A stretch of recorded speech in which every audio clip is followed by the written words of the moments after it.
When in the course of human events it becomes necessary for one people to dissolve the political bands which have connected them with another, and to assume among the powers of the earth the separate and equal station to which the laws of nature and of nature's God entitle them, a decent respect to the opinions of mankind requires that they should declare the causes which impel them to the separation.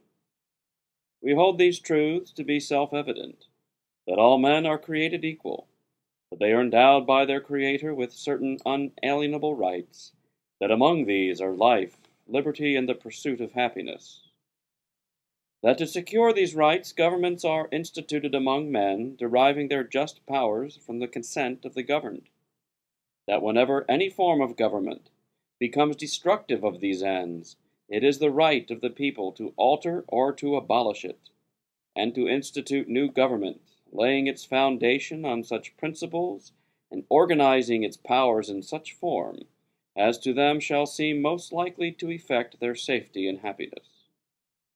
Prudence, indeed, will dictate that governments long established should not be changed for light and transient causes, and accordingly all experience hath shown that mankind are more disposed to suffer while evils are sufferable, than to right themselves by abolishing the forms to which they are accustomed. But when a long train of abuses and usurpations, pursuing invariably the same object, evinces a design to reduce them under absolute despotism, it is their right, it is their duty, to throw off such government, and to provide new guards for their future security.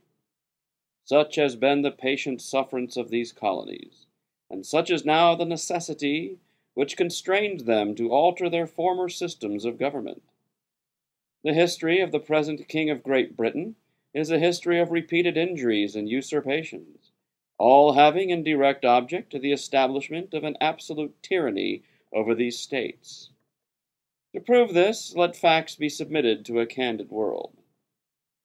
He has refused his assent to laws, the most wholesome and necessary for the public good. He has forbidden his governors to pass laws of immediate and pressing importance, unless suspended in their operation, till his assent should be obtained. And when so suspended, he has utterly neglected to attend to them. He has refused to pass other laws for the accommodation of large districts of people, unless those people would relinquish the right of representation in the legislature, a right inestimable to them and formidable to tyrants only.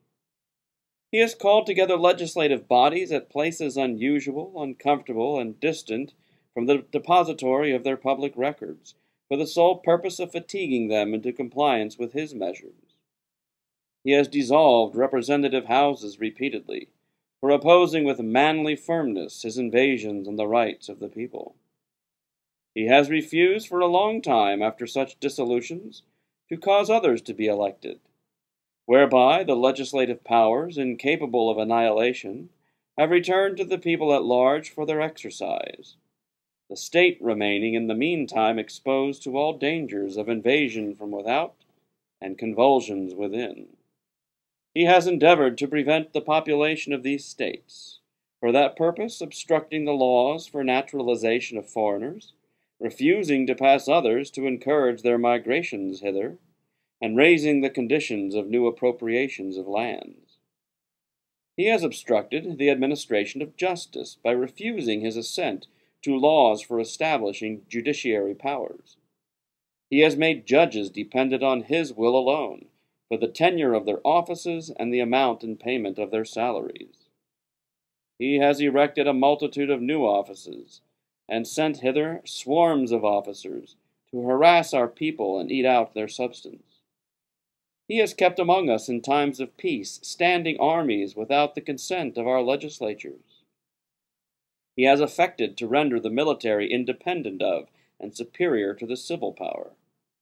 He has combined with others to subject us to a jurisdiction foreign to our Constitution and unacknowledged by our laws, giving his assent to their acts of pretended legislation, for quartering large bodies of armed troops among us, for protecting them by a mock trial from punishment for any murders which they should commit on the inhabitants of these states.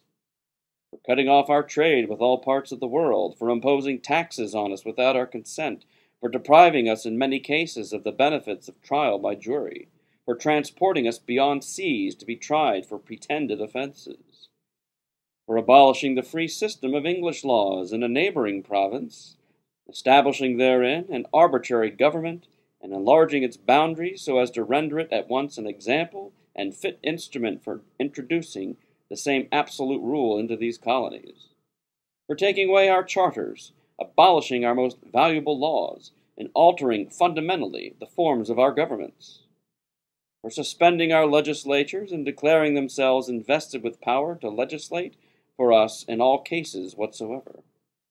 He has abdicated government here by declaring us out of his protection and waging war against us.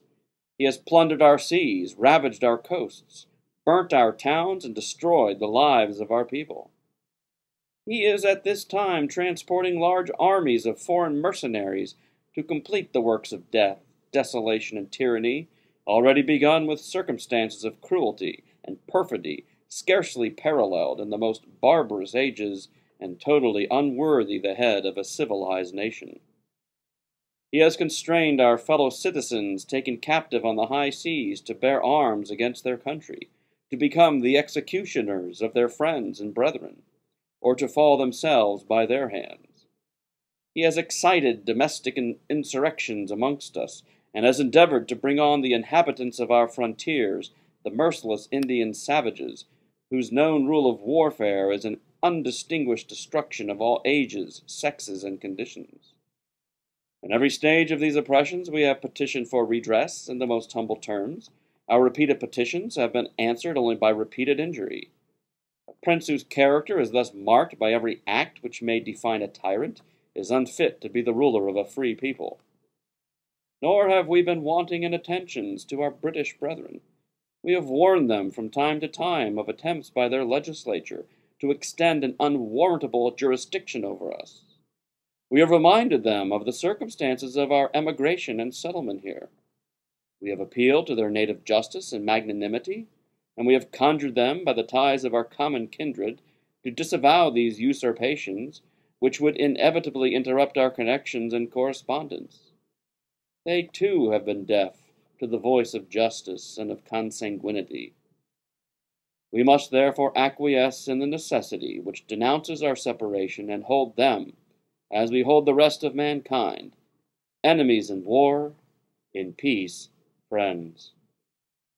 We, therefore, the representatives of the United States of America, in General Congress assembled, appealing to the Supreme Judge of the world for the rectitude of our intentions, do, in the name and by the authority of the good people of these colonies, solemnly publish and declare that these united colonies are and of right ought to be free and independent states, that they are absolved from all allegiance to the British Crown, and that all political connection between them and the state of Great Britain is and ought to be totally dissolved, and that as free and independent states they have full power to levy war, conclude peace, contract alliances, establish commerce, and to do all other acts and things which independent states may of right do.